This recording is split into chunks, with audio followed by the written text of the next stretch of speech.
തലമുറകൾക്ക് ശേഷം അഥവാ ഉത്തമ തലമുറ കഴിഞ്ഞ് ജൂത സൃഷ്ടിയായിട്ടുള്ള ഷിയാക്കളിൽ ഏറ്റവും കടുത്ത വിഭാഗം റാഫിദിയാക്കളാണ്. മശാഹിദുകളുമായി ദർഗകളുമായി ബന്ധപ്പെട്ട അവരിഹത്തുമായി ബന്ധപ്പെട്ട കാര്യവുമായി മുന്നോട്ട് വന്നിട്ടുള്ളത്. അവരുടെ ആശയങ്ങളെ, അവരുടെ ആദർശങ്ങളെ സമൂഹത്തിൽ പ്രചരിപ്പിക്കാനും ഊട്ടിയുറപ്പിക്കാനും പള്ളികളെക്കാൾ അവർക്ക് ആവശ്യമായി വന്നത് മശാഹിദുകൾ, ദർഗകളായിരുന്നു. അപ്പോ ദർഗകള് ജൂതന്മാരും അതുപോലെ ഷിയാക്കളും ഒക്കെ ഉണ്ടാക്കിയതാണ്. ഇസ്ലാമിന്റെ സംസ്കാരമല്ല ദർഗ എന്നാണ് ഈ മൗലവി പറയുന്നത്. എന്നാൽ എന്റെ പ്രിയപ്പെട്ട സുഹൃത്തുക്കളെ, ദർഗയുടെ മഹത്വം വിശദീകരിച്ചുകൊണ്ട് എത്ര ഇമാമികൾ കിതാബുകൾ എഴുതിയിട്ടുണ്ട്. പരിശുദ്ധ ഇസ്ലാം ഏതെങ്കിലും ഇപ്പൊ മുളച്ചു വന്ന മൗലവിമാരെ നോക്കിയിട്ടല്ല ഇസ്ലാം മനസ്സിലാക്കേണ്ടത്. ഇസ്ലാമിന് 1400 കൊല്ലത്തിന്റെ പാരമ്പര്യമുണ്ട്. ലക്ഷക്കണക്കിൽ കോടിയാനുകോടി ഇമാമിങ്ങളും സ്വാലിഹീങ്ങളും ഔലിയാക്കളും വന്നുപോയിട്ടുണ്ട്. അവരൊക്കെ പരിശുദ്ധ ഇസ്ലാം പഠിച്ചവരും മനസ്സിലാക്കിയവരും ഗ്രന്ഥങ്ങൾ എഴുതിയവരുമാണ്.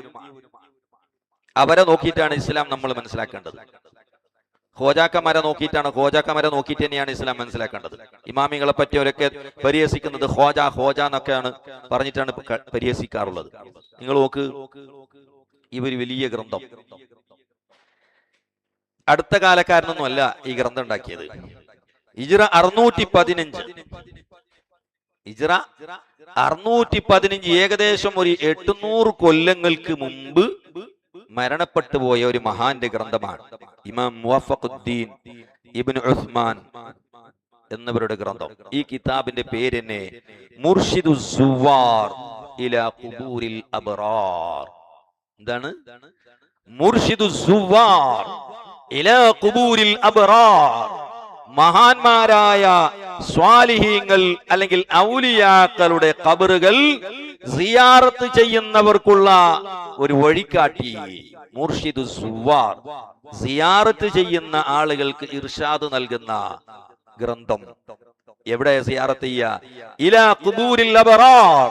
മഹാന്മാരായ സ്വാലിഹീങ്ങൾ, ഔലിയാക്കൾ, അവരെ ദർഗകൾ, അവരെ ഖബറുകൾ, അവരെ മസാറുകൾ സിയാറത്ത് ചെയ്യുന്നവർക്കുള്ള വഴികാട്ടി എന്ന അർത്ഥത്തിൽ വലിയൊരു ബൃഹത്തായ ഗ്രന്ഥമാണ് ഇത്. എഴുതിയത് കേരളത്തിൽ ജീവിച്ച ഏതെങ്കിലും സമസ്തയുടെ പണ്ഡിതനല്ല, കേരളക്കാരനോ കർണാടകക്കാരനോ ആയ ഒരു പണ്ഡിതനല്ല. ഏകദേശം 800 കൊല്ലങ്ങൾക്ക് മുമ്പ് 615 വഫാത്തായി പോയ ഇമാം മുവഫഖുദ്ദീൻ എന്നവർ രചിച്ച ഗ്രന്ഥമാണ്. ഞാൻ ചോദിക്കട്ടെ, ഇദ്ദേഹം ജൂതനാണോ? ഇദ്ദേഹം ഷിയാക്കാരനാണോ? ജൂത സംസ്കാരമാണെന്ന് പറഞ്ഞ് തള്ളുകയാണ് മൗലവിമാർ. സുബ്ഹാനല്ലാഹ്, എത്ര മഹാന്മാരെ ചരിത്രങ്ങളാണ് ഇതിൽ കൊടുത്തിട്ടുള്ളത്. ഇനിയോ നിങ്ങൾക്ക് രണ്ടാമത്തൊരു ഗ്രന്ഥം കാണിക്കാം. ബഹുമാനപ്പെട്ട ഇമാം സഖാവി റളിയല്ലാഹു അൻഹുവിന്റെ ഗ്രന്ഥമാണ്. ആ ഗ്രന്ഥം എന്താണ്? ഗ്രന്ഥത്തിന്റെ പേര് തന്നെ തുഹ്ഫത്തുൽ അഹ്ബാബ് വ ബുഗിയത്തുൽ തുല്ലാബ് ഫിൽ ഖിത്വത്തി വൽ മസാറാത്ത്. മഹാന്മാരായ ഔലിയാക്കളെ ദർഗകളെ സിയാറത്ത് ചെയ്യുന്നതുമായി ബന്ധപ്പെട്ടുകൊണ്ടുള്ള ഔലിയാക്കളെ ചരിത്രങ്ങളും ദർഗകളെ ചരിത്രങ്ങളൊക്കെ വിശദീകരിക്കുന്ന ഒരു ബൃഹത്തായ ഗ്രന്ഥമാണ് ഇമാം സഖാവി റളിയല്ലാഹുവിന്റെ കിതാബാണ്. ഇമാം സഖാവി റഹ്മത്തുള്ളാഹി അലൈഹി ജൂതനാണോ അല്ല ഷിയാക്കാരനാണോ? ദർഗ സംസ്കാരം അത് ഇസ്ലാമിക സംസ്കാരമല്ലെങ്കിൽ ഇവർക്കൊന്നും ദീന് മനസ്സിലായില്ല, ഇവർക്ക് ഇസ്ലാം മനസ്സിലായില്ല, ഖുർആൻ മനസ്സിലായില്ല, കിതാബ് മനസ്സിലായില്ല എന്നാണോ? ഇവരൊക്കെ ഈ ഉമ്മത്തിനെ ചതിച്ചവരാണോ? ഇവരൊക്കെ മുശ്രിക്കീങ്ങളാണോ? ഇവർക്കൊക്കെ ഖബറിനെ ആരാധിച്ചവരാണോ? ഈ ഇമാമീങ്ങളെ തള്ളിയിട്ട് അവരെ നിഷേധിച്ചിട്ട് അവരെ കളിയാക്കി അവരെ ഇസ്ലാമിന്റെ വൃത്തത്തിൽ നിന്ന് പുറത്താക്കിയിട്ട് എന്ത് ഇസ്ലാമാണോ നിങ്ങൾ ഇവിടെ പ്രചരിപ്പിക്കുന്നത്? ആ ഇമാമീങ്ങളെ വലിച്ചെറിഞ്ഞുകൊണ്ട് ഇവർ ഇസ്ലാം മനസ്സിലാക്കാൻ നമുക്ക് സാധ്യമല്ല. അപ്പോൾ 2 ഗ്രന്ഥമാണ് ഞാൻ ഇവിടെ നിങ്ങൾക്ക് കാണിപ്പിച്ചത്. ഇനി 2അല്ല, എന്റെ ഖുതുബ്ഖാനയിൽ ഇനിയും ഗ്രന്ഥങ്ങളുണ്ട്. ഇൻഷാ അല്ലാഹ് വേണ്ടി വന്നാൽ ഞാൻ കാണിക്കും. ഇനി നോക്കിക്കോ, ബഹുമാനപ്പെട്ട ഇമാം ഗസാലി റളിയല്ലാഹു അൻഹു ദർഗകളെ സംബന്ധിച്ച് എന്താ പറയുന്നത്? ദർഗകളെ സംബന്ധിച്ച് എന്താ പറയുന്നത്? അവിടുത്തെ ഇഹ്യാ ഉലൂമുദ്ദീൻ എന്ന ഗ്രന്ഥമാണ്. അവരൊക്കെ പറഞ്ഞല്ലോ സുബുക്കിയാണ് ഇതൊക്കെ തുടങ്ങിയത്. ഇമാം സുബുക്കിനേക്കാൾ എത്രയോ മുമ്പ് ജീവിച്ച് മരണപ്പെട്ടു പോയ മഹാനാണ് ഇമാം ഗസാലി. ഹിജ്റ 505 വഫാത്ത്. ഹിജ്റ 505 വഫാത്ത്. ആ ഇമാം ഗസാലി റളിയല്ലാഹു അൻഹു അവിടുത്തെ ഇഹ്യാ ഉലൂമുദ്ദീനിൽ രേഖപ്പെടുത്തുന്നത് കാണാം. അതാ അമ്മൽ മശാഹിദു, ഔലിയാക്കളെ ചാറങ്ങൾ, ഫലാ തതസാവാ, ആ ചാറങ്ങളെല്ലാം ഒരുപോലെ അല്ല. എല്ലാ ഔലിയാക്കളെ ചാറങ്ങൾ ഒരുപോലെ അല്ല.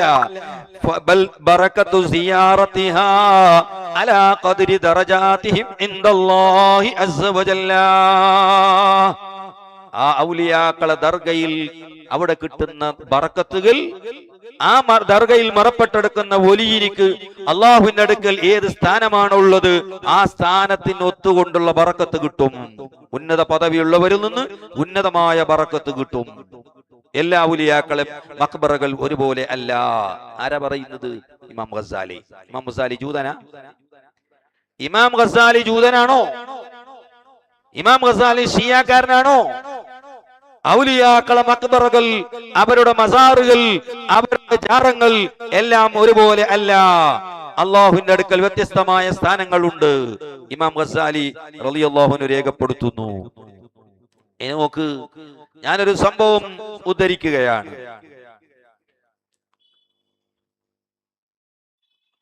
ഇമാം ഈ ഗ്രന്ഥം ഏതാണറിയോ? ഈ ഗ്രന്ഥം ഇമാം ഇബ്നു ഹിബ്ബാൻ റഹ്മത്തുള്ളാഹി അലൈഹിയുടെ സ്വന്തം ഗ്രന്ഥമാണ്. അദ്ദേഹത്തിന്റെ സ്വന്തം ഗ്രന്ഥം കിതാബുസ് സിഖാത്ത്. എപ്പോഴാണ് അദ്ദേഹം മരിക്കുന്നത് അറിയോ? വഫാത്താകുന്നത് 354. 384, ഏകദേശം 1100 വർഷങ്ങൾക്ക് മുമ്പ്. 354 ഇമാം ഇബ്നു ഹിബ്ബാന്റെ കിതാബുസ് സിഖാത്ത്.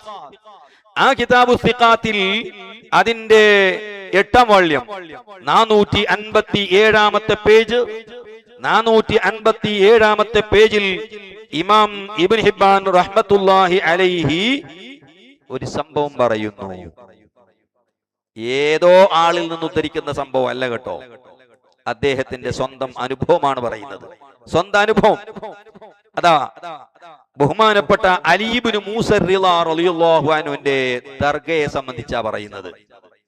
എന്താ പറയുന്നറിയോ? ഇതാ വഖബ്റുഹു, മഹാനായ അലി ഇബ്നു മൂസ റിളാന്റെ ഖബർ ബിസനാബാദ്, സനാബാദ് എന്ന് പറയുന്ന പ്രദേശത്തിലാണ്. മഷ്ഹൂറുൻ യുസാറു, അത് പ്രസിദ്ധമായ ദർഗയാണ്. ജനങ്ങളൊക്കെ സിയാറത്തിന് വരുന്ന ദർഗയാണ്. ബിജംബി ഖബ്രി റഷീദ്, ഹാറൂനുർ റഷീദിന്റെ ഖബറിന്റെ സമീപത്തിലാണ്. എന്നിട്ട് മഹാനവർകൾ പറയുന്നു, ഹദീസിന്റെ ഗ്രന്ഥം രചിച്ച മഹാനാണ് ഇബ്നു ഹിബ്ബാൻ. ഹദീസിന്റെ കിതാബുണ്ട് സ്വന്തമായി. ഇമാം ഇബ്നു ഹിബ്ബാൻ ഹദീസിന്റെ ഗ്രന്ഥം രചിച്ച ഇബ്നു ഹിബ്ബാൻ തൗഹീദും ശിർക്കും മനസ്സിലായില്ലേ? ആ ഇബ്നു ഹിബ്ബാന്റെ കിതാബ. അദ്ദേഹം പറയുന്നു, ഖദ് സുർതുഹു മിറാറാ, ഖദ് സുർതുഹു മിറാറാ, അലി ഇബ്നു മൂസ റിളാന്റെ മഖ്ബറ ഞാൻ പലവട്ടം സിയാറത്ത് ചെയ്തിട്ടുണ്ട്, പലവട്ടം അവിടെ പോയിട്ടുണ്ട്. മിറാറൻ കസീറ, ധാരാളം പ്രാവശ്യം ഞാൻ പോയിട്ടുണ്ട്. എന്നിട്ട് എന്ന് പറയുന്നത് കേട്ടോളൂ. ഇവര് പറഞ്ഞല്ലോ, നിങ്ങളൊക്കെ ഔലിയാക്കളെ ഖബർ സിയാറത്ത് ചെയ്യുന്നതിനാ? നിങ്ങളുടെ പ്രശ്നങ്ങൾ പരിഹരിക്കാൻ, സങ്കടങ്ങൾ ദൂരീകരിക്കാൻ, അവർക്ക് വേണ്ടി ഇത് പ്രാർത്ഥിക്കാനല്ല. നിങ്ങളെ സങ്കടം മാറി കിട്ടാൻ വേണ്ടിയിട്ടാണ് സുന്നികൾ പോകുന്നത് എന്നല്ലേ? എന്നാ അതേ കാര്യം 354 വഫാത്തായ ഇമാം ഇബ്നു ഹിബ്ബാൻ അദ്ദേഹത്തിന്റെ കിതാബുസ് സിഖാത്തിൽ രേഖപ്പെടുത്തുന്നു. കേട്ടോ നിങ്ങൾ, മഹാനവറുകൾ പറയുന്നു, വമാ ഹല്ലത് ബി ശിദ്ദത്തുൻ, എനിക്ക് എന്തെങ്കിലും ആപൽഘട്ടങ്ങൾ ഉണ്ടായാൽ, വിഷമം വന്നാൽ, ഞാൻ എന്തെങ്കിലും ഒരു കഷ്ടത്തിൽ കുടുങ്ങിയാൽ, തൂസ് എന്ന് പറയുന്ന ആ സ്ഥലത്ത് ഞാൻ ജീവിക്കുമ്പോൾ, താമസിക്കുമ്പോൾ എനിക്കെന്തെങ്കിലും ഒരു കഷ്ടം നേരിട്ടാൽ അലി ഇബ്നു മൂസ റിളാന്റെ ഖബർ, അവിടുത്തെ ദർഗ ഞാൻ സിയാറത്ത് ചെയ്യും.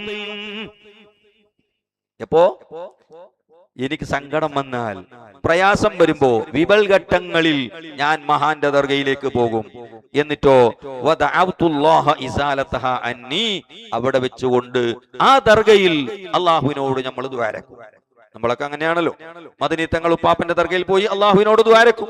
അവിടുത്തെ ബറക്കത്ത് കൊണ്ട് നമ്മുടെയൊക്കെ, അല്ലെങ്കിൽ അവിടെ ദ്വാക്ക് ഉത്തരം കിട്ടുന്ന സ്ഥലമാണ് എന്ന നിലയ്ക്ക് അവിടെ പോയി നമ്മൾ ദ്വാരക്കും. അതാ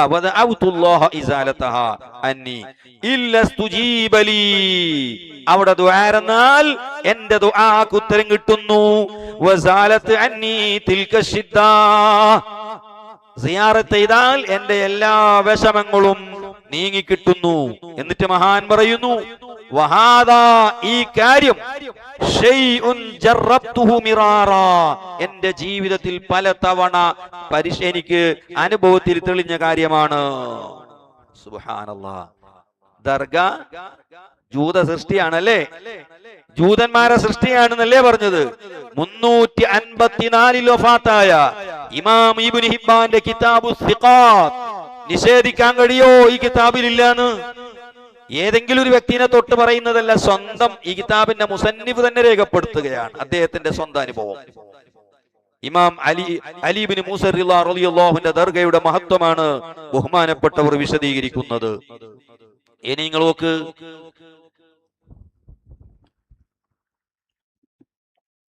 മഹാന്മാരെ ദർഗയിലൊക്കെ അവിടെ പോയി ദ്വാരക്കുന്നത് സ്വഹാബത്ത് നമുക്ക് പഠിപ്പിച്ചു തന്നിട്ടുണ്ട്. അതാ കിതാബുൽ മുവത്ത, ഇമാം മാലിക് തങ്ങളുടെ കിതാബാണ്. അത് നോക്കിയാൽ കാണാം, ബഹുമാനപ്പെട്ട സ്വഹാബി അബ്ദുല്ലാഹി ഇബ്നു ഉമർ റളിയല്ലാഹു അൻഹുമാ, അദ്ദേഹം പറയുന്നു, കാന ഇദാ അറാദ സഫറൻ, അബ്ദുല്ലാഹി ഇബ്നു ഉമർ റളിയല്ലാഹു അൻഹു ഒരു യാത്ര ഉദ്ദേശിച്ചാൽ, ഉദാഹരണത്തിന് നമ്മൾ ഒരു ഗൾഫിലേക്ക് യാത്ര പോകുന്നു, അല്ലെങ്കിൽ ഹജ്ജിന് പോകുന്നു, അല്ലെങ്കിൽ ഉംറക്ക് പോകുന്നു, ഇങ്ങനെ വല്ല യാത്ര ഉദ്ദേശിക്കുമ്പോൾ, ഔ ഖദിമ മിൻ സഫരിൻ, അല്ലെങ്കിൽ യാത്ര പോയി തിരിച്ചു മടങ്ങി വന്നാൽ, സ്വഹാബിയായ അബ്ദുല്ലാഹി ഇബ്നു ഉമർ റളിയല്ലാഹു അൻഹുവിന്റെ സ്വഭാവം എന്താണ്?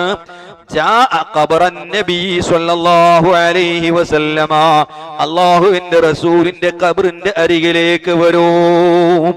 കണ്ടോ, സുന്നികൾ ചെയ്യുന്ന പോലെ തന്നെ ഗൾഫിലേക്ക് പോകുമ്പോ മഹാന്മാരെ മക്ബറയിൽ പോകൂലേ, ഇതുപോലെ അബ്ദുല്ലാഹി ഇബ്നു ഉമർ ഒരു യാത്ര പോകാൻ ഉദ്ദേശിച്ചാലും യാത്രയിൽ നിന്ന് മടങ്ങി വന്നാലും റസൂലുള്ളാഹിന്റെ ഖബറിന്റെ അടുത്ത് പോകും. എന്നിട്ടോ അലൈഹി, നബിന്റെ മേലെ സ്വലാത്ത് ചൊല്ലും, അവിടെ വെച്ച് ദുആ നടത്തും. ഉണ്ടോ, റസൂലുള്ളാഹി തങ്ങളെ ഖബറിന്റെ അരികിൽ ദുആരക്കും.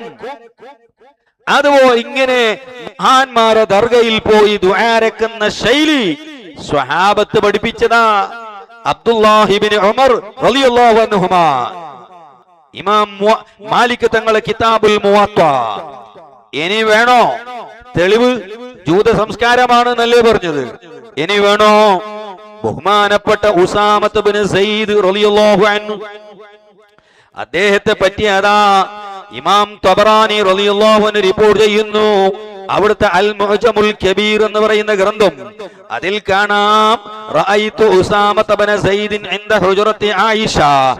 അബ്ദുല്ലാഹി ഇബ്നു ഉത്ബ റളിയല്ലാഹു അൻഹു പറയുന്നു, ഞാൻ ഉസാമത്ത് ബിൻ സയ്യിദിനെ കണ്ടിട്ടുണ്ട് ഇൻദ ഹുജറത്തി ആയിഷ, ആയിഷ ബീവിന്റെ ഹുജറത്തിന്റെ അരികിൽ, യദഉ, അവിടെ വെച്ച് ദ്വാരക്കും. ആയിഷ ബീവിന്റെ ഹുജറത്തിന്റെ അരികിൽ ദ്വാരക്കും. കണ്ടോ, ഇങ്ങനെയാണ് മഹാന്മാരൊക്കെ. മഹാന്മാരെ അടുത്ത് പോയി അവർ അന്ത്യവിശ്രമം കൊള്ളുന്ന സ്ഥലത്ത് അവിടെ വെച്ച് ദ്വാരക്കുക. ഇമാം തബറാനി മുഅ്ജമുൽ കബീറിന്റെ 405 നമ്പർ ഹദീസ്, അതുപോലെ അൽ ഹദീസുൽ മുഖ്താറ അതിന്റെ 1316 നമ്പർ ഹദീസ്. ഇനി കേട്ടോളൂ, ഇനി കേട്ടോളൂ. സുബ്ഹാനല്ലാഹ്, ഹിജ്റ 336 വഫാത്തായ 336 ജനിച്ച് 430 വഫാത്തായ ബഹുമാനപ്പെട്ട അബൂ നുഐമുൽ അസ്ബഹാനി റളിയല്ലാഹു അൻഹു അദ്ദേഹം പറയാണ്, അവിടുത്തെ മഅരിഫത്തു സ്വഹാബ എന്ന ഗ്രന്ഥത്തിൽ അതാ രേഖപ്പെടുത്തുന്നു, حدثنا عبد الله بن محمد حدثنا أبو بكر بن أبي عاصم أبو بكر بن أبي عاصم رضي الله عنه ഞങ്ങളോട് പറഞ്ഞിട്ടുണ്ട്, قال قد رأيت جماعة من أهل العلم ആലിമീങ്ങളെ ഞാൻ കണ്ടിട്ടുണ്ട്. എപ്പോഴാ ഇത് പറയുന്നത്? ഹിജ്റ 430 വഫാത്ത്. അപ്പൊ അതിനേക്കാൾ മുമ്പുള്ള മഹാന്മാരായ ഇമാമീങ്ങളെയാണ് അദ്ദേഹം പറയുന്നത്. ആലിമീങ്ങൾ എന്ന് പറഞ്ഞ ആ കാലഘട്ടത്തിലെ ഇമാമീങ്ങളെ ഞാൻ കണ്ടിട്ടുണ്ട്. ഇദാ ഹമ്മ അഹദുഹും ബി അംറിൻ, സുബ്ഹാനല്ലാഹ്, ഒരു കാര്യം ഉദ്ദേശിച്ചാൽ, എന്തെങ്കിലും ഒരു കാര്യം ഉദ്ദേശിച്ചാൽ എന്ത് ചെയ്യുമറിയോ? ഖസദ ഇലാ ഖബ്രിഹി, മഹാനായ ത്വൽഹത്ത് ഇബ്നു ഉബൈദില്ലാഹി റളിയല്ലാഹു അൻഹുവിന്റെ ജാറത്തിന്റെ അരികിലേക്ക് പോകും, ദർഗയിൽ പോവും. ആരുടെ ദർഗ? ത്വൽഹത്ത് ഇബ്നു ഉബൈദില്ലാഹിന്റെ ദർഗയിൽ പോവും. എന്നിട്ടോ ഫസല്ലമ അലൈഹി, മഹാനവറുകൾക്ക് സലാം പറയും. ഖബറിന്റെ അടുത്ത് പോയി ഫദആ ബിഹദ്റതിഹി, അവിടെ വെച്ച് ദുആ രക്കും. ഫയകാദു യഅരിഫുൽ ഇജാബ, അതിന് ഉത്തരം കിട്ടും. തൽഹത്ത് ഇബ്നു ഉബൈദില്ലാഹിന്റെ മഖ്ബറയിൽ വഅഖ്ബറനാ മശായിഖുനാ ബിഹി ഖദീമാ, അദ്ദേഹം പറയാണ്, നമ്മുടെ ഉസ്താദുമാർ പണ്ട് മുതൽക്ക് തന്നെ ഇത് പറയുന്ന കാര്യമാണ്. അന്നഹും റഅൗ മൻ കാന ഖബ്ലഹും യഫ്അലുഹു, നമ്മുടെ ഉസ്താദുമാർ പറഞ്ഞിട്ടുണ്ട്, നമ്മുടെ മുൻഗാമികളും ഇതുപോലെ ചെയ്യാറുണ്ടായിരുന്നു. സുബ്ഹാനല്ലാഹ്, 430 ഇദ്ദേഹം വഫാത്താക്കുന്നത്. അയാൾ പറയുന്നത്, ഞങ്ങളെ ഉസ്താദുമാർ പറഞ്ഞിട്ടുണ്ട്, നമ്മുടെ മുൻഗാമികളും തൽഹത്ത് ഇബ്നു ഉബൈദില്ലാഹിന്റെ മഖ്ബറയിൽ പോയി അവരെന്തെങ്കിലും കാര്യങ്ങൾ ആവശ്യമുണ്ടെങ്കിൽ അവിടെ പോയി ദുആ രക്കും. മഖ്ബറകൾ ജൂത സംസ്കാരമല്ലേ, ജൂതന്മാരെ സൃഷ്ടിയല്ലേ? ഇനി കേട്ടോ, ഹിജ്റ 287 വഫാത്ത്, ഉത്തമ 3 നൂറ്റാണ്ടിൽ ജീവിച്ച മഹാൻ, ഖൈറുൽ ഖുറൂനി ഖർനി ثم الذين يلونهم ثم الذين يلونهم എന്ന് പറഞ്ഞ ഉത്തമ 3 നൂറ്റാണ്ടിൽ ജീവിച്ച മഹാനാണ് ഈ നേരത്തെ പറഞ്ഞ അബൂബക്കർ ഇബ്നു അബി ആസിം. അദ്ദേഹത്തിന്റെ അൽ അഹാദ് വൽ മസാനി 163-ാമത്തെ പേജിലും ഇക്കാര്യം അദ്ദേഹം രേഖപ്പെടുത്തുന്നുണ്ട്. ഹിജ്റ 287 അദ്ദേഹം മരിക്കുന്നത്. സുബ്ഹാനല്ലാഹ്.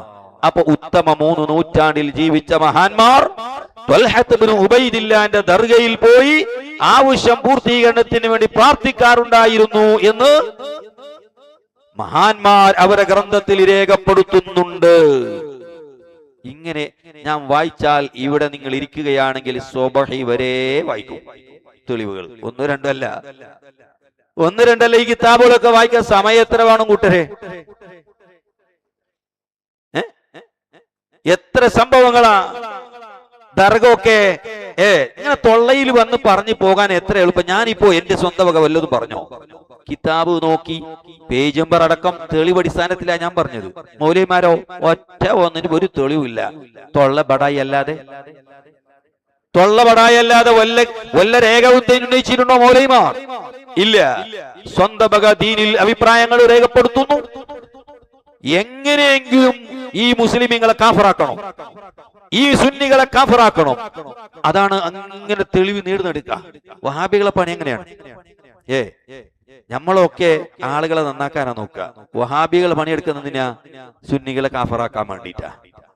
പിന്നെയോ റസൂലുള്ളാഹി തങ്ങൾക്ക് എന്തെങ്കിലും ഐബുണ്ടോ, നബിക്ക് വല്ല കുറവുണ്ടോ, വല്ല ന്യൂനത ഉണ്ടോ, വല്ല നെഗറ്റീവ് കിട്ടുന്നുണ്ടോ റസൂലുള്ളാഹിക്ക്, ഇത് തേടി നടക്കല.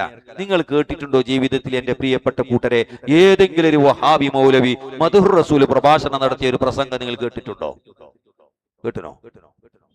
ഒരു മൗലവി റസൂലുള്ളാഹിന്റെ മദ്ഹ് പറഞ്ഞ് പ്രസംഗിക്കുന്ന ഒരു മദ്ഹുർ റസൂലിന്റെ പ്രഭാഷണം ഒരു മൗലവി പ്രസംഗിച്ച് നിങ്ങൾ കേട്ടിനോ? ഇല്ല. റസൂലുള്ളാഹിന്റെ മഹത്വം പറയൂല. നബിന്റെ കുറവ് ഇങ്ങനെ എന്തെങ്കിലും കിട്ടുന്നുണ്ടോ? ഹദീസിന്റെ കിതാബിൽ എവിടെയെങ്കിലും നബിന്റെ ന്യൂനത കിട്ടുന്നുണ്ടോ?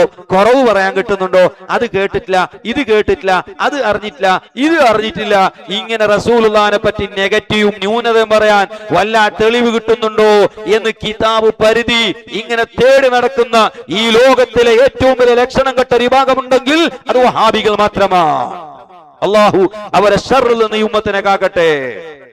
എന്റെ പ്രിയപ്പെട്ടവരെ, ആത്മാർത്ഥമായി ഇത് വരക്കണം. അത് ക്യാൻസർ അല്ല.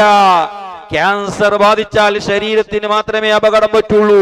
നാളെ ആഖിറത്തിൽ ഒരു ബുദ്ധിമുട്ടും വരൂല. വഹാബിസം ഏറ്റവും വലിയ ഈമാനിനെ ബാധിക്കുന്ന ക്യാൻസറാണ്.